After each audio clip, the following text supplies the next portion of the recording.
নমস্কার সবাইকে, চলে এসেছি কথা ধারাবাহিকের নতুন একটি আপডেটস নিয়ে।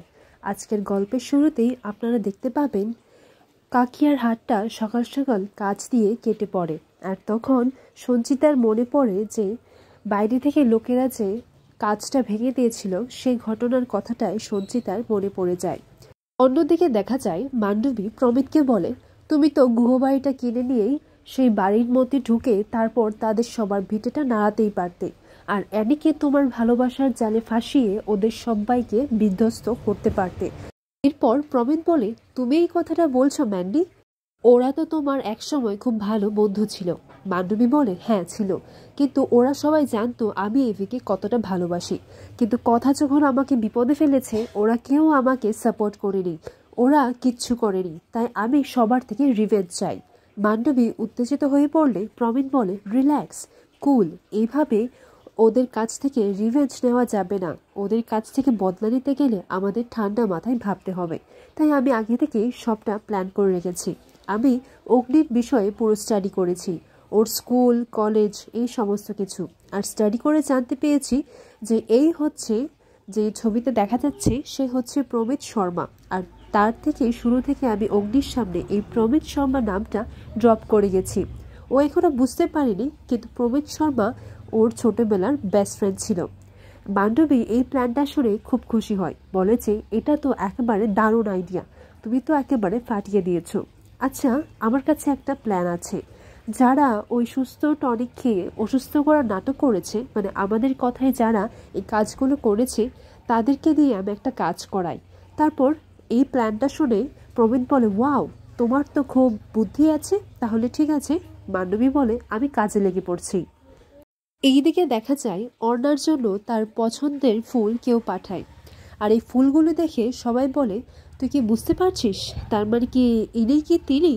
তখন এই ফুলগুলো দেখে নীলাদ্রিও প্রিয়ের জন্য একটা ফুল নিয়ে আসে, বলে যে আমার তো একটাই হৃদয়, তাই আপনার জন্য এই ফুলটা।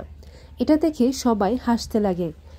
পর প্রি নীলাদ্রির জ্বর উঠেছে কিনা সেটা দেখছে। নীলাদ্রি বলে, আমার জ্বর নেই, আমি ঠিক আছি। তখন প্রি বলে, আপনার ওই খাদ্য দপ্তরে কি এখন আবার এইসব শেখাচ্ছে নাকি? এরপর এভে এসে দেখে বাবা এত হলুদ ফুল কোথা থেকে এসেছে। এমন সময় দাদা এসে বলে, এই হলুদ ফুল পাঠিয়ে কে আবার আমাদের কাটা গায়ে নুনের ছিটা দিচ্ছে? তখন এভি বলে, কালকে যে আমাদের সামনে ওই সুস্থ টনিকের এত প্রশংসা করেছে, তারই দেওয়া। কি কিনে অ্যানি, এটা তো তোর জন্য এসেছে, তুই বল। তখন অ্যানি বলে, হ্যাঁ, আমার মনে হচ্ছে ওই পাঠিয়েছে। এরপর কর্তা দাদু অগ্নিকে বলে যে তোমার সাথে আমার কিছু কথা আছে। আমি জানি আর আমার বিশ্বাস যে একদিন আমাদের এই সুস্থ টনিক আবারও আগের জায়গায় ফিরে আসবে। আর তখন কিন্তু আমি তোমার কাছ থেকে এই বাড়িটা নিয়ে নেব, আমি তোমাকে টাকাটা ফেরত দিয়ে দেব। এই কথাটা শোনা মাত্রই অগ্নি রেগে যায়, বলে যে আপনি কি বলছেন এটা? আমি কি কাউকে কখনো কথা শুনিয়েছি? এই বাড়িটা যতটা আপনার এইচওএফ, ততটা কি আমার নয়? এরপর কর্তা দাদু বলে, না সেটা আমি বলছি না, কিন্তু আমার বাড়িটা আবার আমার কাছেই ফেরত চাই। এই কথাটা শুনে অগ্নি রেগে গিয়ে সেখান থেকে চলে যায়। কর্তা দাদু বলে, পাচক কখনো বুঝলো না, আমি তো চেয়েছিলাম সব দায়িত্ব ওই সামলাক। এইদিকে দেখা যায় কথা এভিকে বোঝায় যে কর্তা দাদুর এমন পরিস্থিতিতে আমাদেরই তো পাশে থাকা উচিত। এরপর দেখা যায় প্রমিতের প্রোফাইলে সেই অগ্নির ছোটবেলার ছবি আর প্রমিত শর্মার ছবিটা দেখা যায়। অ্যানি বলে, কি রে ব্রো, এটা তোর ছবি না? তোর ছোটবেলার ছবি এখানে কি করছে? এরপর এভি বলে, হ্যাঁ, কিন্তু এটা কে শেয়ার করলো? তখন অ্যানি বলে, এটা তো প্রমিতের প্রোফাইলে পেলাম। তখন অগ্নি চিনতে পারে যে আরে হ্যাঁ, এই তো আমার সেই ছোটবেলার বন্ধু। আর বেস্ট ফ্রেন্ড কি বলে বেস্ট ফ্রেন্ড, আমরা তো টিফিন শেয়ার করে খেতাম। তার মানে ও তো বিদেশে চলে গিয়েছিল, তার মানে এই হচ্ছে প্রমিত শর্মা, আমাদের রাকেশ আঙ্কালের ছেলে। এরপর অ্যানির কাছ থেকে প্রমিতের নাম্বারটা নিয়ে প্রমিতকে ফোন লাগায়। এদিকে কথা ভাবতে লাগে, তার মানে আমার ভাবনাগুলো এমনি এমনি ছিল, ইনি তো পাচক মশাইয়ের ছোটবেলার বন্ধু।